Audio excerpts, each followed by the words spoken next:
The murder case of 13-year-old Nicole Lovell has raised major concerns over certain social media apps. The teen was using the Keek app to talk to strangers and ended up getting her killed.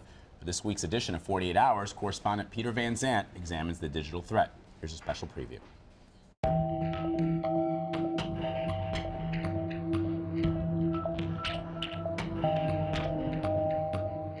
Every time I seen her, she would be texting or Facebooking, and she was constantly on her phone.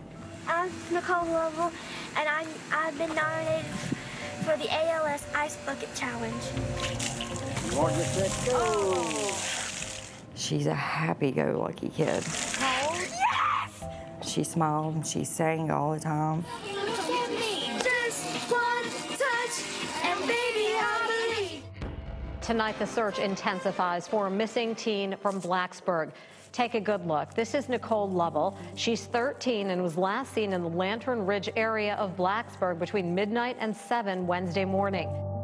Her father posted this message to Facebook. Nicole, honey, if you see this, if you're out there, you can come to me. I'm not mad at you. I'm worried about you. Police are looking into whether an app popular with teens was used to lure the girl. That night, I was going to knock on the wall and tell her to come in and sleep with me like she usually does. And I didn't do it. It's with a heavy heart that I have to announce that we've located the remains of 13-year-old Nicole Madison Lovell. 100 CCOM en route 89 West, Snowbird Curve. So where was Nicole Lovell's body? Nicole was, from what we understand, in the trunk of the car, and they moved her right over here, got close to the edge and just... A very preliminary determination of the cause of death is stabbing.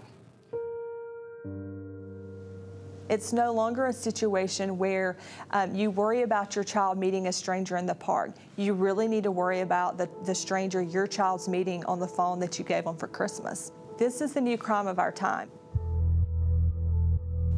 These kids don't realize that the person that they're supposedly talking to that claim they're 15 or 16 years old actually may be the pedophile who's looking for someone to prey upon.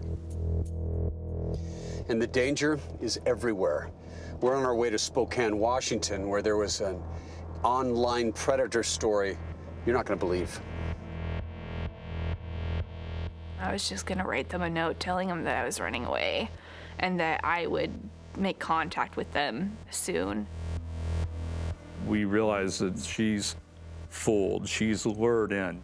She was 15 and she was communicating with a 30-something-year-old. And he plans on getting her at 3 o'clock in the morning. Mom and Dad had other plans. They put Elizabeth in lockdown with her brother and sister. Dad called his 2 buddies. I said, driver, turn the car off and throw the keys out the window. Put your hands on the steering wheel. Do not move or I will shoot you. 48 Hours senior executive producer Susan Zirinsky joins us now. Z, this is truly a parent's worst nightmare. How do these apps get so dangerous? What can you do? It is a parent's worst nightmare, but it's also kids' worst nightmare. And sometimes it's like texting and driving. You don't know it till you're into it. Look, the app, like Kik, issues guidelines for parents, but that just doesn't cut it. These apps really survive and thrive based on anonymity and parents not knowing that their kids are even on it and the ability to remain anonymous when a kid is on it. I think what we really point out in this show, and CBS This Morning has just recently had one of the key experts on again, is if your kid wants a phone and you're going to get it for him, you've got to know all the passwords. In the Nicole Lovell case, what was fascinating was that she had written all her passwords on her wall.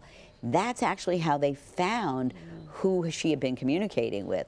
If there's a phone in your house of a kid, you've got to know every password. Or otherwise, as a parent, no phone. You know, who's in charge? You or the kid? And I don't even care if your kid, as long as your kid is, you're supplying the financials, you've got the right to know. So, Susan, what can you tell us about the investigation into Nicole's murder? Have they found a motive yet?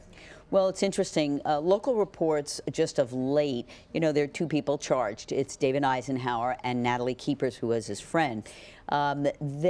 She has talked about that David Eisenhower, had kind of met her at a party, didn't remember, there may have been intimate relations, and he might have been fearful that she was pregnant. Now, these two kids that are charged are remarkable kids, you know, achievers. He was an athlete, but, you know, some point there's a disconnect, because what makes you think that you can get away with this? You know, highly educated. They were both Virginia Tech freshmen, both had stellar academic careers, him an athlete. So right now, that's the prevailing thought of the motive. But here's the rub. Natalie Keepers really talked to police for about 16 hours before she was read her Miranda rights. Miranda rights being the thing that informs people that you have the right to remain silent till you have an attorney present. That information was gleaned before the Miranda rights were read. So her attorneys are trying to get it thrown out as even potential evidence. Their trials are coming up at the end of 17 for him, and her trial is in January. She's charged with accessory before the fact of a murder, and she admits to being there when it happened, not participating, but she admits to being there. She does admit to helping him get rid of the body. Let's talk a little bit about the case in Spokane. Now, those parents, they took matters into their own hands. Tell us a little bit more about that. They found out that their 15-year-old was communicating for quite some time with a 30-year-old. Okay, so that's not a good thing. And they find out through a neighbor and the kid of the neighbor that they were going to have a meeting. He was going to come get her. Was she going to run away? Was she going to meet? And they virtually went to the police. The police could do nothing because nothing had happened. So the family took matters into their own hands. They called a friend who was a former military guy. They had guns, and they set a trap. The mother pretended like she was the daughter. They virtually locked the daughter up in a room and said, "You are not coming out." And reality is they laid a trap. He came, as you saw at the end of this preview, guns pointed, and said, "Do not move," the neighbor with the gun, "or I will shoot you." That case, you know, interestingly enough, she's still, Elizabeth, the young woman, had really felt like she was in love with this guy.